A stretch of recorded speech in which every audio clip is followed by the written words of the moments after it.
नमस्कार दोस्तों, मैं आपका अपने चैनल HVS स्टडीज़ में स्वागत करता हूं। इस वीडियो में आपके लिए 1 दिसंबर 2022 का करंट अफेयर लेकर आ गया हूं। साथ में हम स्टैटिक जीके और रिलेटेड करंट अफेयर का रिवीजन करते हुए चलेंगे। अगर आप इस चैनल पर पहली बार आए हो तो चैनल को सब्सक्राइब कर लीजिएगा। वीडियो अच्छी लगे तो वीडियो लाइक करके ज़रूर जाइएगा। इस वीडियो में आपके लिए रिवीजन जो पार्ट है वो आपको लंबे समय तक करंट अफेयर याद करने में मदद करेगा। तो आपसे उम्मीद करूंगा वीडियो को पूरा देखेंगे जिससे आपको बेनिफिट हो पाए और रेगुलर फॉलो करेंगे। कम से कम मैं आपसे 6 महीने मांगता हूं। 6 महीने लगातार अगर आप इस करंट अफेयर को फॉलो करते हैं तो जो आपको करंट अफेयर याद नहीं होता है वो याद होना शुरू हो जाएगा। सिर्फ आपका डेली 15 मिनट आपका इस वीडियो के लिए मैं चाहता हूं।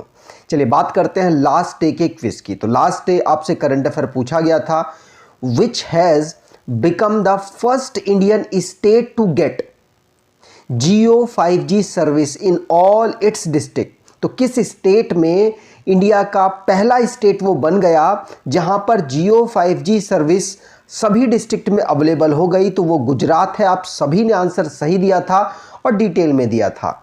आज के पहले क्वेश्चन की बात करें तो आज का पहला क्वेश्चन है, who has been appointed as UP first women police commissioner? तो उत्तर प्रदेश में पहली वुमेन पुलिस कमिश्नर कौन बनी है यह आपको बताना है। आपको बता दूं, इनका नाम है लक्ष्मी सिंह। लक्ष्मी सिंह उत्तर प्रदेश में पहली महिला पुलिस कमिश्नर बनी है। याद रखिएगा, ये एक IPS ऑफिसर हैं और उत्तर प्रदेश की गवर्नमेंट ने इनको नोएडा का पुलिस कमिश्नर बनाया है। तो ध्यान रखेंगे, नोएडा में अब ये पुलिस का कमान संभालेंगी और वहां पर बहुत सारी जो दिक्कतें हैं जैसे साइबर क्राइम, आपको पता है उत्तर प्रदेश में सबसे जो टेक्नोलॉजी हब कहा जाता है वो नोएडा ही है।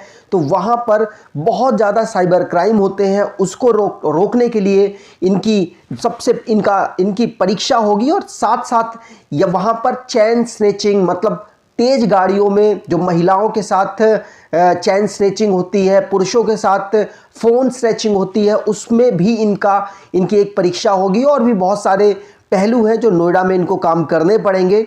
आपको बता दूं, ये बीजेपी में इस समय पर विधायक हैं, उनकी वाइफ है और ये जगह लेंगी किसकी? आलोक सिंह की। याद रखिएगा, वो नोएडा गौतम बुद्ध नगर में इससे पहले कमिश्नर थे।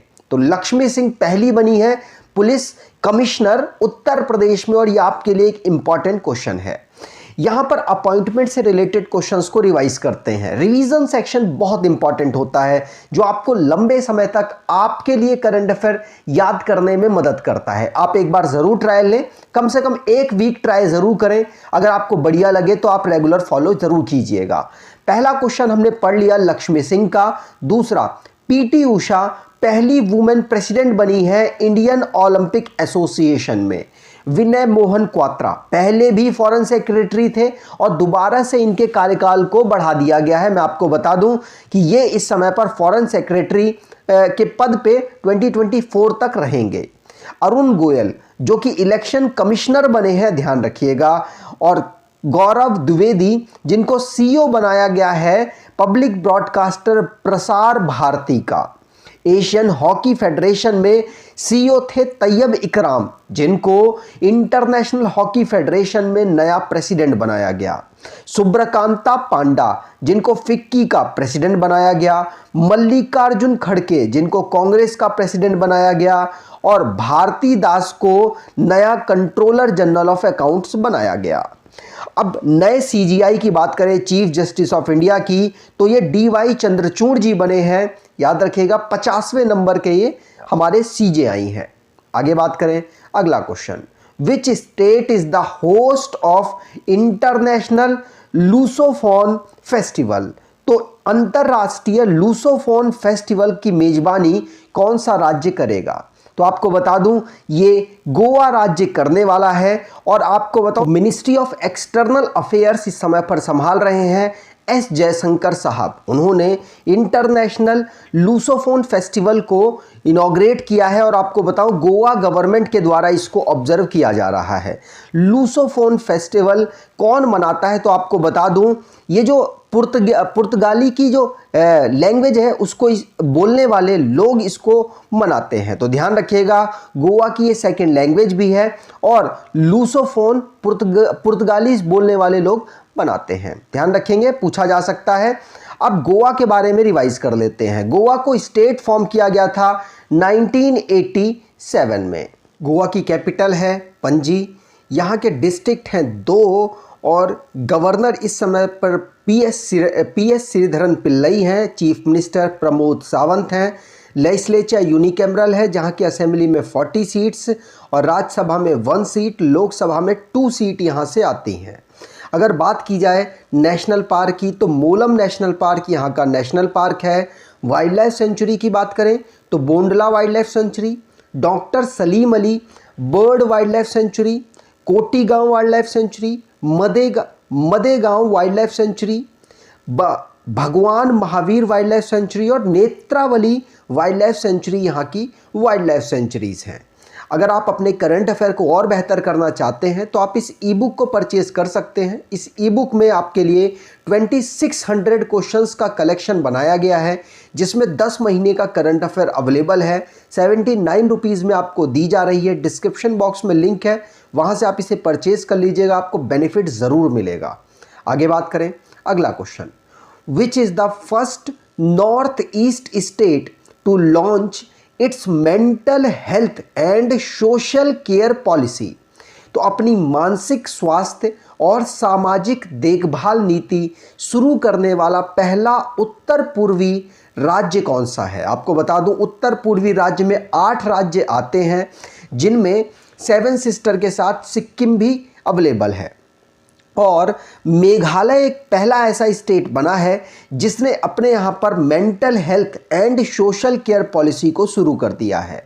वैसे ओवरऑल बात की जाए तो ये 3rd स्टेट है भारत का, लेकिन नॉर्थ ईस्ट में ये पहला स्टेट है जिसने mental health and social care policy को अपने यहाँ पर शुरू किया है। आपको बता दूं, यहाँ के चीफ मिनिस्टर हैं कॉनराड के संगमा, उनके द्वारा इस पॉलिसी को लॉन्च किया गया है जिसमें ज़्यादातर बच्चों और जो युवा हैं और साथ साथ जो एडोलसेंस हैं, मतलब जो युवा की तरफ बढ़ रहे हैं, उन सभी को यहाँ पर कवर किया जाएगा। उन सब की मेंटल हेल्थ को यहाँ पर नोटिस पे रखा जाएगा और अगर कुछ दिक्कत पाई जाती है तो उनको काउंसलिंग और जो भी सुचारू रूप से उनको ज़रूरत होगी वो वहाँ पर प्रोवाइड कराई जाएगी। तो यहाँ पर स्टेट से रिलेटेड करंट अफेयर को रिवाइज करते हैं।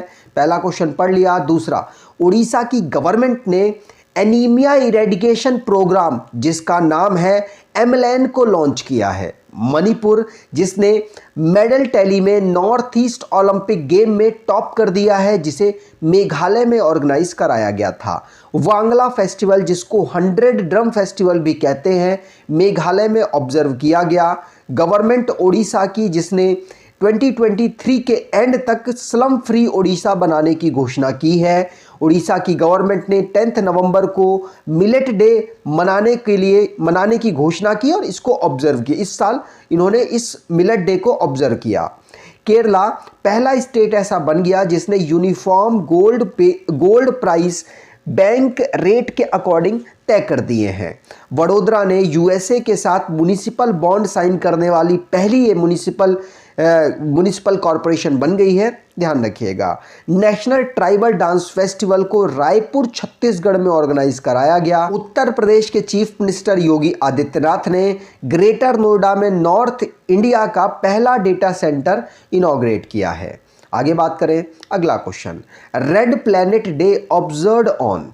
तो लाल ग्रह दिवस कब मनाया जाता है? आपको पता है हमारे 8 ग्रहों में से 8 प्लैनेट्स में रेड प्लैनेट किसको कहा जाता है? तो आप कहोगे मार्स को कहा जाता है, मंगल ग्रह को कहा जाता है, जो कि 28 नवंबर को हम रेड प्लैनेट डे ऑब्जर्व करते हैं। ये आप देख सकते हैं, रेड प्लैनेट डे हम 28 नवंबर को ऑब्जर्व करते हैं। मनाने का रीज़न ये है क्योंकि मार्स में हमने अपनी पहला स्पेस क्राफ्ट भेजा था 28 नवंबर को 1964 में। इसीलिए हम 28 नवंबर को रेड प्लैनेट डे के रूप में ऑब्जर्व करते हैं। ध्यान रखिएगा, पूछा जा सकता है। अब इंपॉर्टेंट डेज जो इस मंथ में हमने पढ़े उनको रिवाइज करते हैं। जैसे झारखंड फाउंडेशन डे हमने 15 नवंबर को पढ़ा और 15 नवंबर को ही बिरसा मुंडा जी का बर्थडे होता है। उस दिन हमने जनजाति गौरव दिवस भी पढ़ा है। नेशनल प्रेस डे हमने 16 नवंबर को पढ़ा। इंटरनेशनल स्टूडेंट्स डे हमने 17 नवंबर को पढ़ा। वर्ल्ड टॉयलेट डे हमने 19 नवंबर। वर्ल्ड टेलीविज़न डे हमने 21 नवंबर। वर्ल्ड चिल्ड्रन डे हमने 20 नवंबर को और वर्ल्ड फिशरीज डे हमने 21 नवंबर को ऑब्जर्व किया है। शहीद दिवस हमने गुरु तेग बहादुर जी का जो मार्टिम डे है उसको हमने 24 नवंबर को पढ़ा है। International day for the eradication of violence against women हमने 25 नवंबर को पढ़ा और नेशनल मिल्क डे हमने 26 नवंबर और कॉन्स्टिट्यूशन डे भी हमने 26 नवंबर को ही ऑब्जर्व किया है। अगर रेड प्लैनेट की बात करें तो हमने 28 नवंबर को इसे पढ़ लिया। आगे बात करें, अगला question, who is set to become the first female referee at the men's world cup game. तो ये वर्ल्ड कप गेम फुटबॉल की बात की जा रही है और फुटबॉल में पहली बार ऐसा हो रहा है कि कोई फीमेल रेफरी वर्ल्ड कप में पार्टिसिपेट करेगी मेंस के। याद रखिएगा, मेंस वर्ल्ड कप में पहली बार ऐसा हो रहा है कि कोई फीमेल रेफरी यहां पर पार्टिसिपेट करेगी और आंसर होगा कौन है, तो इनका नाम है स्टेफनी फ्रैपाट। कौन? स्टेफनी फ्रैपाट है इनका नाम। बी ऑप्शन यहां पर बिल्कुल सही होगा। फ्रांस से बिलोंग करती है स्टेफनी फ्रैपाट, जो कि पहली वुमेन बन गई है फीफा वर्ल्ड कप में ये पार्टिसिपेट करने वाली है एज अ रेफरी। मेंस का ये टूर्नामेंट है और ऐसा पहली बार हो रहा है वर्ल्ड कप में कि कोई फीमेल रेफरी पार्टिसिपेट करेगी। ध्यान रखिएगा, कतर में जो इस बार का फीफा वर्ल्ड कप ऑर्गेनाइज हो रहा है ये आपको मालूम होना चाहिए। अब स्पोर्ट्स से रिलेटेड जो करंट अफेयर बने हैं उनको रिवाइज करते हैं।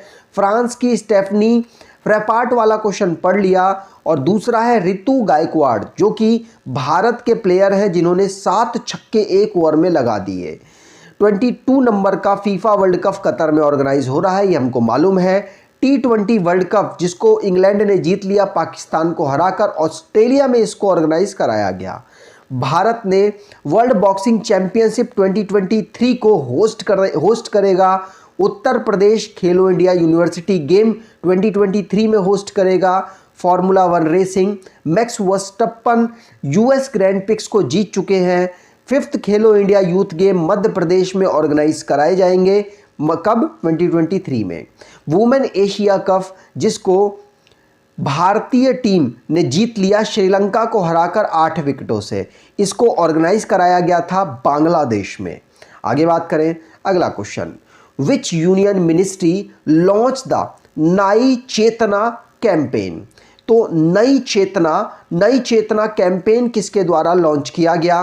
तो आंसर होगा ये है मिनिस्ट्री ऑफ रूरल डेवलपमेंट के द्वारा, जिसको गिरिराज सिंह जी के द्वारा संभाली जा रही है। Union ministry of rural development ने नई चेतना स्कीम को लॉन्च किया है। ध्यान रखिएगा, इसमें महिलाओं के पार्टिसिपेशन को बढ़ाने की कोशिश की जाएगी।